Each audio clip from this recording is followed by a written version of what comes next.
ピクセル。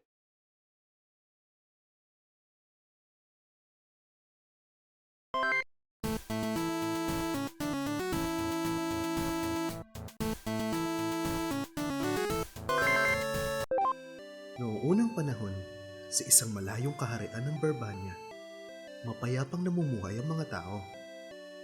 Ito ay dahil sa kanilang mabait at mapagmahal na hari at reyna.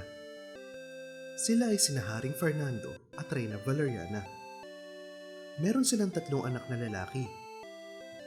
Ang kanilang panganay na si Prinsipe Pedro ang pinakamatapang at pinakamagaling sa paggamit ng espada.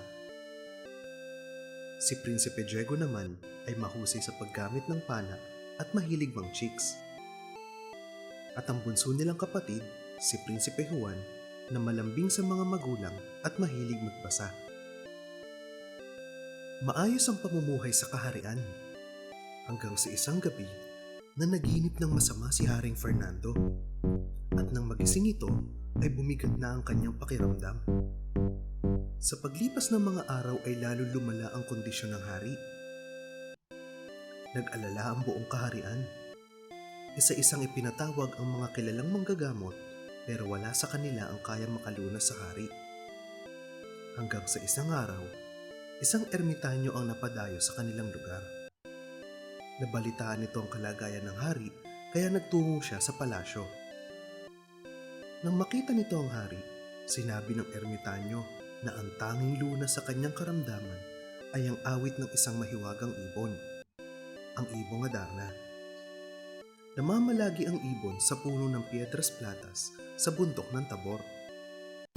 Hindi na nag-aksaya pa ng panahon si Prinsipe Pedro. Gusto niya na siyang makahanap ng ibon para siyang maging bida sa kaharian. Inabot siya ng ilang araw sa paglalakbay hanggang sa makita niya ang isang matandang may ketong. Gutom na gutom ang matanda at humingi ito ng pagkain. Kahit may baon, hindi binigyan ng prinsipe ang matanda. Hindi niya ito pinansin at tumuloy na sa paglalakbay.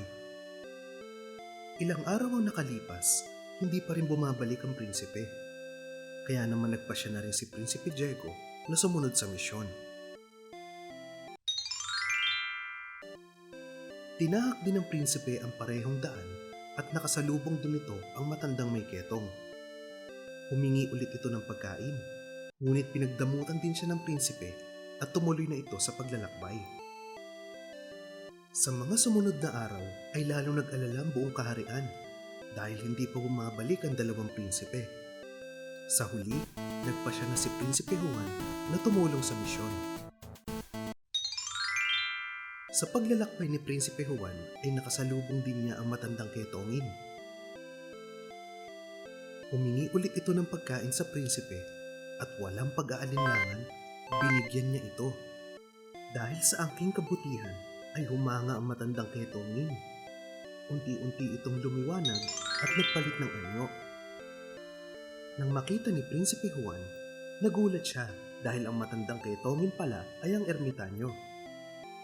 Binigyan nito ang prinsipe ng 7 dayap at labaha. Sinabi nito na para hindi siya makatulog sa awit ng ibon, ay dapat sugatan at patakan niya ng katas ng dayap ang braso niya. Pagkatapos ng 7 kanta ay magpapahinga ng ibon at dun niya ito pwedeng hulihin. Binigyan din siya ng botelya na may agua bendita. Sinabi nito na matapos niyang mahuli ang ibon ay gamitin niya ito sa 2 bato sa ilalim ng puno. Tumuloy na sa paglalakbay ang prinsipe. Nang marating niya ang bundok ng Tabor, ay nabighani ito sa ganda ng puno ng Piedras Platas. Sa taas nito ay nakita niya ang mahiwagang ibon at nagsimula na itong umawit. Ginawa ng prinsipe ang bili ng ermitanyo. Nang mapagod na ang ibon, ay nagpahinga na ito at doon niya na ito hinuli. Matapos naman ay ginamit niya ang agua bendita sa 2 bato sa ilalim ng puno. Nagulat ang prinsipe nang makita niya ang mga kapatid. Nagpasalamat ang mga ito at nagpasya na silang umuwi kasama ang ibon. Natuwa ang buong kaharian nang makabalik ang 3 prinsipe. Dinala nilang mahiwagang ibon sa hari at pinaawit ito. Unti-unting gumaan ang pakiramdam ng matamlay na ama. Bumalik ang sigla nito at ang gana sa pagkain. Masayang masaya ang reyna at ang buong kaharian. Nagpasalamat si Prinsipe Juan sa ermitanyo at pinakawalan na niyang muli ang ibon. Simula noon ay hindi na ito muling nakita pa sa puno ng Piedras Platas. Tuluyan na itong naging alamat